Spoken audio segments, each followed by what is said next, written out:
Title: The Light We Carry Together.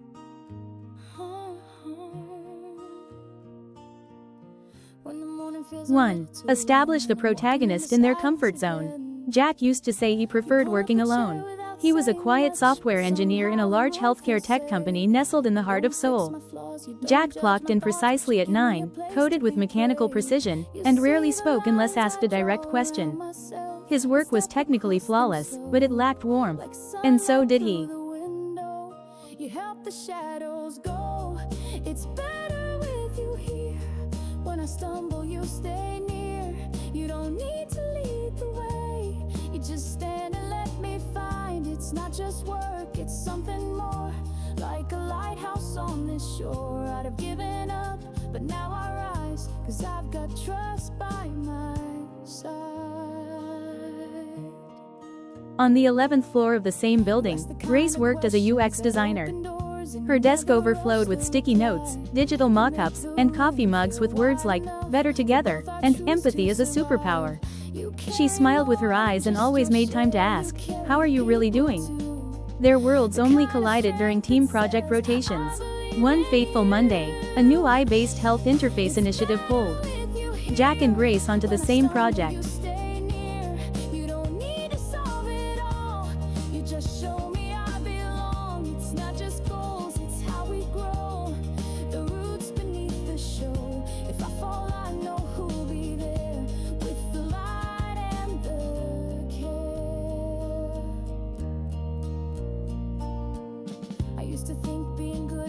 Something isn't quite right. From the beginning, there was friction. Grace encouraged brainstorming sessions. Jack wanted clear specs. Grace asked for user empathy maps. Jack sent her API endpoints. She wanted colors that evoked calm. Jack wanted processing speed. "I don't think this is going to work," Jack muttered one evening.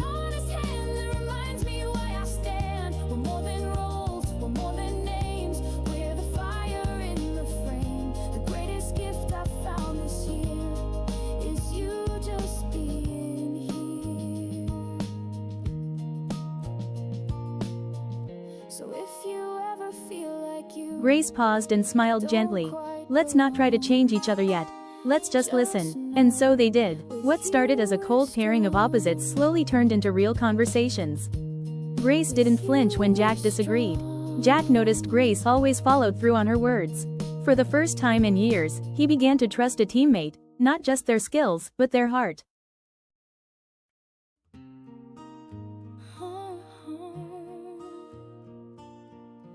When the morning feels a little too long and I'm walking into silence again, you pull up a chair without saying much, but somehow the room feels safe. You don't fix my flaws, you don't judge my thoughts, but you give me a place to be brave. You see the lines I draw around myself and step across them slow, like sunlight through the window. You help the shadows go. 3. The hero enters a new situation. As weeks passed, the product began to transform. Grace designed an interface that spoke softly, like a friend encouraging health habits. Jack built it with algorithms that predicted user stress before it showed on their faces. When the team presented their prototype to leadership, the room went silent, not because of failure, but awe. "This doesn't just function," the director said. "It cares." You ask the kind of questions that open doors and you never rush the reply. You make the room feel wide enough for both our truths to survive. You carry more than just your share, you carry people too. The kind of strength that says, "I believe in you." It's better with you here. Their team was assigned more critical projects. People began referring to the Grace-Jack model as a benchmark of cross-disciplinary synergy. One morning, Grace walked by Jack's desk and found a sticky note he'd written. "I'm learning a lot from you. Thanks for being patient." She smiled, heart full. Jack was changing. But more than that, they were changing. I used to think being good meant never breaking, but now I know better. It's trust that's unshaking. One hand held out, one voice saying try. That's the reason I reach, not the reason I hide. 4. Adaptation, learning, and deeper trials. Things weren't always easy. A tight deadline loomed over the next major rollout. The team worked nights, tempers frayed, Mistakes happened. Jack accidentally deleted a database version. Grace missed a usability flaw in the elderly user feedback report. But no one pointed fingers. Found this year is you just being here. So if you ever feel like you don't quite belong, just know with you we're strong. Grace said, "We've got each other's backs." Jack nodded. "We fix this, together." And together, they did. They stayed late that Friday, fixing bugs, re-recording tutorial audio, testing animations. Around midnight, they took a break. When the morning feels a little too long and I'm walking into silence again, you pull up a chair without saying much, but somehow the room feels safe. You don't fix my flaws, you don't judge my thoughts. Sitting on the but you give me rooftop a with place paper to cups be of vending brave. machine coffee, You they looked see out the over the lines city. I draw around "Grace," myself Jack said and step softly, "I across used to them think being good at slow, my job meant like doing everything sunlight right. through the window. And now I think it means making space for others to do great things too." She bumped his shoulder playfully. "That's called group efficacy, my friend." You don't need to lead the way. You just stand and let me find it's not just work, it's something more.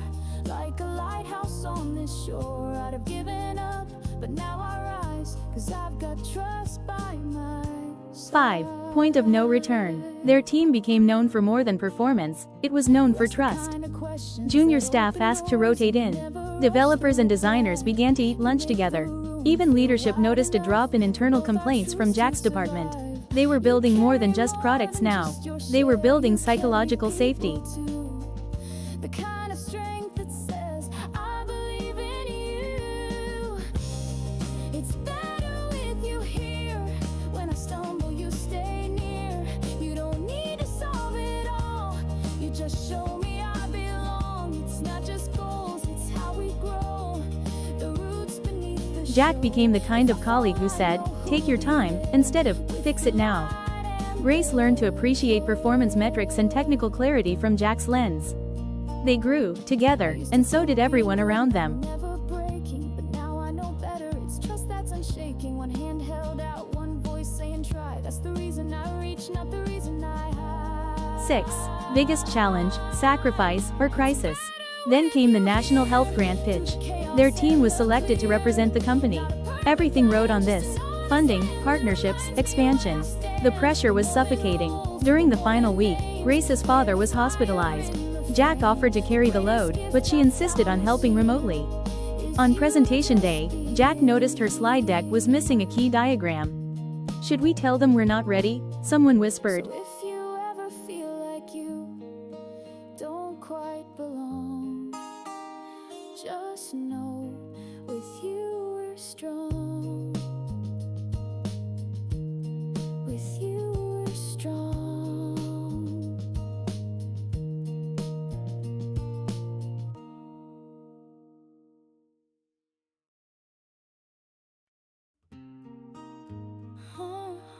Jack stood up. "No," he said, "we're ready, not because it's perfect, but because we trust each other. Let's do this." The room fell silent after their pitch. Then, applause. They secured the grant. You don't fix my flaws, you don't judge my thoughts, but you give me a place to be brave. You see the lines I draw around myself and step across them slow, like sunlight through the window. You help the shadows go. It's better with you here. When I stumble, you stay near. You don't need to leave. 7. Back to ordinary world, but changed. Weeks later, Grace returned to the office. Her father had recovered, and she was met with cheers and warm hugs. Jack walked over, held out a small box. She opened it. Inside was a mug. "We build each other." Tears welled in her eyes. "Welcome back, partner." You ask the kind of questions that open doors, and you never rush the reply. You make the room feel wide enough for both our truths to survive. You carry more than just your share, you carry people too. The kind of strength that says, I believe in you. It's better with you here. When I stumble, you stay near. You don't need to solve 8. The hero is transformed. The office didn't look different, but something fundamental had shifted. People said, "Thank you," more. They asked, "What do you think?" They said, "I've got you," instead of, "That's not my problem." Jack no longer walked with his headphones on. He smiled first. He mentored. He shared stories. Grace began hosting colleague corners, informal meetups where teammates celebrated small wins, aired frustrations safely, and reminded each other why they cared. It's better with you here, through the chaos and the clear. Not a perfect plan, just an honest hand that reminds me why I stand. We're more than roles, we're more than names. We're the fire in the frame. The greatest gift I've found this year is you just being here. One day, during a team reflection session, Jack stood up. "I used to think the best part of a job was the quiet. Now I know it's the people who let you speak without fear, and who carry the light when you can't find yours." We're strong. With you we're strong.